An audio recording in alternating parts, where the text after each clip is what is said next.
Hello students, we are starting with the next chapter uh, related with the different types of parasites.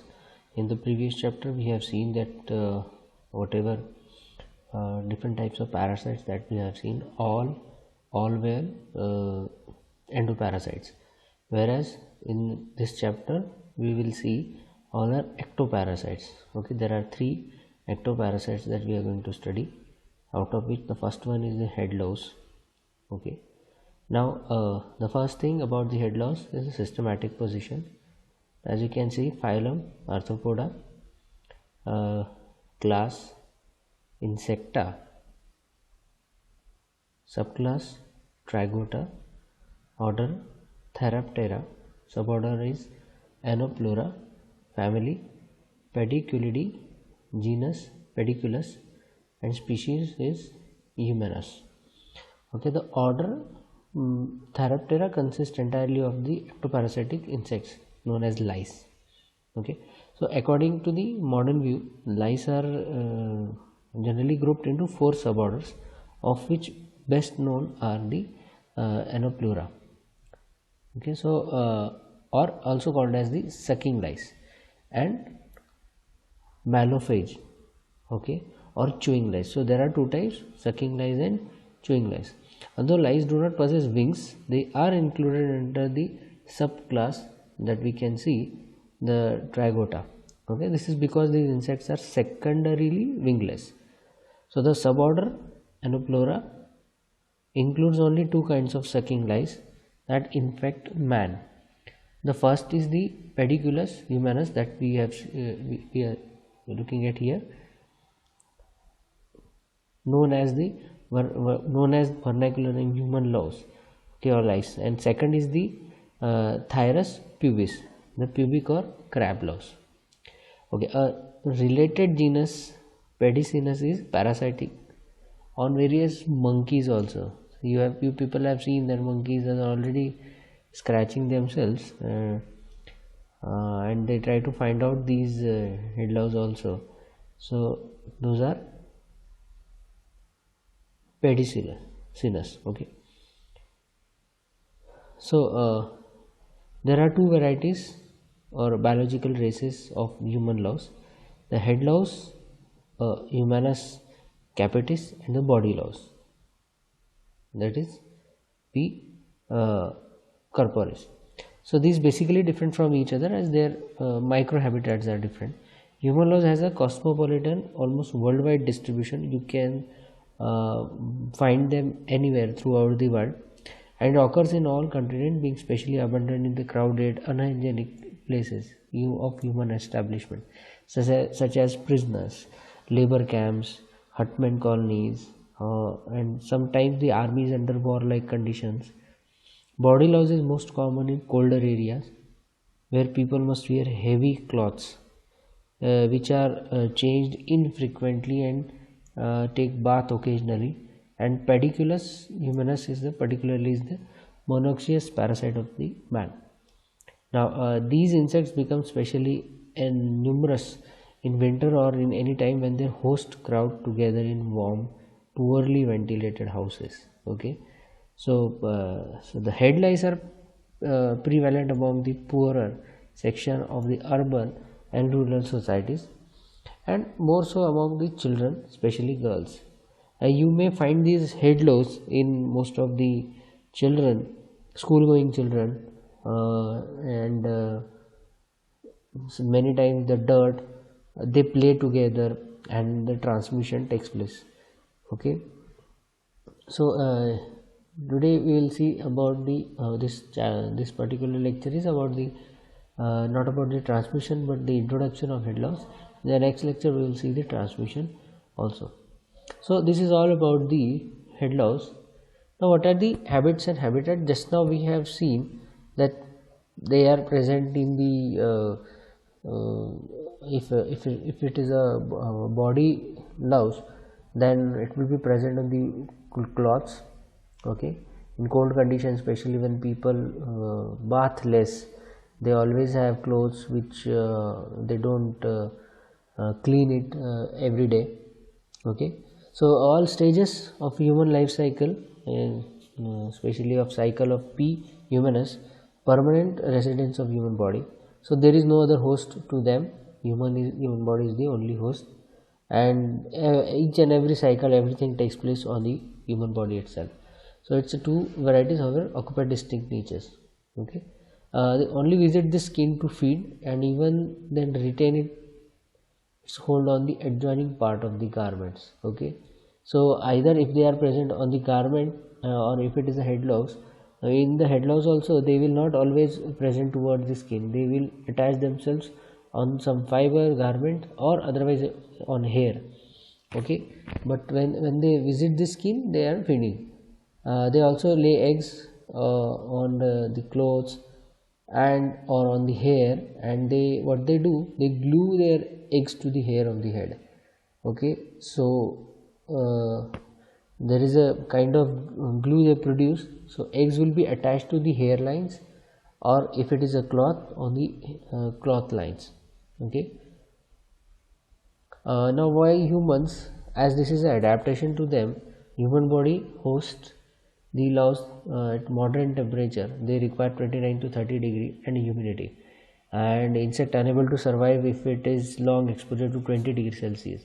So even though in previous slide I have mentioned that they are observed in the cold condition, but remember, in cold condition they are present within the warm cloths.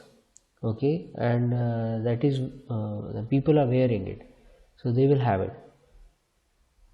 And if suppose host develops high fever, okay, 40 degree or something, lice quickly moves away. So if you get a fever, lice will not be present on your body. So egg also cannot develop at the temperature 23 to 23 below 23 degree and above 37 degrees Celsius. So even excess dryness is also not good for the lice. Okay, so human louse uses its mouth parts for sucking blood of the host and does not engorge itself at all at one time, but it takes blood milk 2 to 6 times a day. Continuously it will not bite or pierce, but 2 to 6 times in a day it will goes on. Okay, so for this kind of adaptation, mouth parts are adapted as a piercing and sucking. Now if you look at the morphology of P. humanus, it's a small grayish dorsoventrally patterned, wingless and sexually dimorphic insect. So male and females are different, remember. Head lobes grow in 3.6 mm length, body lobes goes to 4.5 mm in length. Males are somewhat smaller as compared to females. Body is divisible into head, thorax and abdomen. So head, thorax and abdomen. So these are the three parts that division takes place. Head is conical shaped and carries a pair of short 5 jointed antennas. Okay, jointed antennas are there. So as you can see, jointed antenna. This is the head. At the anterior end of the head, you short, stumpy, cone-like hollow projection called as proboscis. So here proboscis will be there. In next diagram, I will show you the detailed diagram of this. So proboscis will be present. So proboscis, as you can see, this is the proboscis. Okay, proboscis is protrusible and internally armored with 6 pairs of very small, recurved and cuticular prestomal teeth. Remember, 2 types of lice I have told you. One, piercing and biting lice are there. This is piercing lice. Okay, at the inner end of the proboscis it is a true mouth. So inside you have the true mouth. So this is the area protrusible. From here you small recurved and cuticular teeth are present at this portion, as you can see. Okay, now dorsally mouth leads to the alimentary canal. Okay, as you can see here, pharynx, esophagus, dorsally. Okay, dorsally, this is the dorsal area, this is the ventral area. So dorsally mouth leads to the alimentary canal. Ventrally the mouth an elongated pouch in this area. Okay, the trophic sac, in which present three stylets placed on one above the other. As you can see, 1, 2 and 3 stylets. These are the stylets present one upon the other, and these long and sharp hollow piercing structures are believed to represent the mouth parts mainly. Okay, mouth parts, maxilla, and this is the what exactly they are. They are the modified mouth parts, part of what, maxilla in epipharynx and labium. Okay, so they are the modification of this mouth parts. So labrum is modified to form a dorsal and lateral walls of proboscis. Okay, so this is about the mouth parts. Now, how feeding mechanism actually takes place. So Hungry Louse contacts the host by everything it proboscis and anchors to the skin of the teeth. Now remember, again I should go to the proboscis part. This mouth part is most important part, because they have to either chew or lice or pierce it. Okay, so this type of adaptation is very important. And remember one more thing, the salivary gland is also present on this side. So these are the mouth parts, those are helpful during the feeding process, and whatever blood they are sucking, that blood goes through this area towards the esophagus and stomach, remember. So, and both are connected at the proboscis area, this labrum. Okay, so remember one thing, one more thing here. As you can see, stylet, maxilla, hypopharynx and labium. This word is wrong, hypopharynx. So three mouth parts that has been modified, that is the hypopharynx, stylet 1, that is the maxilla, hypopharynx is there, and labium is there, and this is the food canal. So these three parts are surrounding the food canal, remember. And as labrum is modified to form dorsal and lateral walls of the proboscis. So as you can see, this is the labrum. They are actually surrounding all this proboscis area. Okay, so this is how it looks like. Now again go back to the feeding mechanism.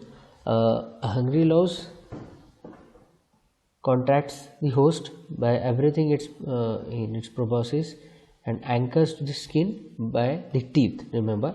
Then stylets quickly protrude from the trophic sac and pierce into the host skin directly. So what will happen, there will be with the help of teeth, it will attach itself, and this canal is there, and through the canal all the stylets that we have seen, which are the modified mouth parts, they will pierce through the skin, and the movement of the stylets is lubricated by the secretion of pair of Pawlowski's glands, which open into the trophic sac. Flow of blood from the puncture is promoted by the saliva, which is produced by two pair of salivary gland. I have already shown you here, in the salivary gland is there, see. Okay, so this salivary gland actually is used during the feeding mechanism.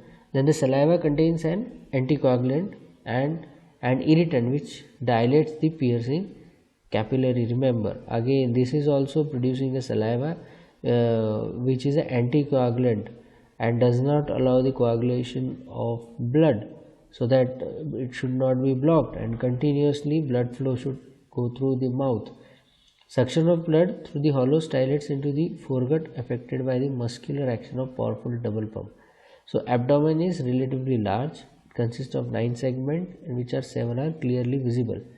So the abdomen of female is blonde than the male, and its terminal segment is bilobed. Male terminal segment is rounded and carries a mid-dorsal anal behind which the male gonophore is present. So other than this feeding mechanism, if we talk about their body parts, then as we can see here, the parts which are present, or how the body is divided into several parts, and especially the abdomen area. Okay, so this is what this is all about the life cycle, I should say the head loss introduction, and we have seen how the feeding mechanism takes place, how what is the body structure, how the mouth parts are adapted for such body structure, or how the mouth parts are adapted for such kind of feeding of blood, how they do attachment, and when they secrete any egg, they glue that egg to the hair. We will see the details of it later. Okay, so this was about the introduction to head loss. In next lecture we will talk about the life cycle and life cycle of the head loss, and at the same time we will talk about the control measures of the head loss. Thank you.